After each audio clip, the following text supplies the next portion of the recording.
Today is raining. Thanks for the rain. My cherry blossoms are blooming too.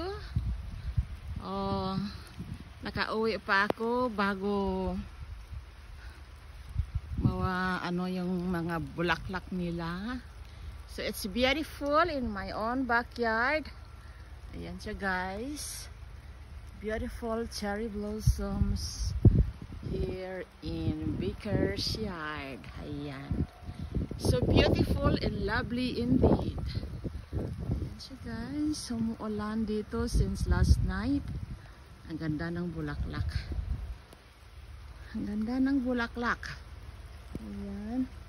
The other one is not that much because my honey pie trimmed that one, so it's not very good indeed. So ayan.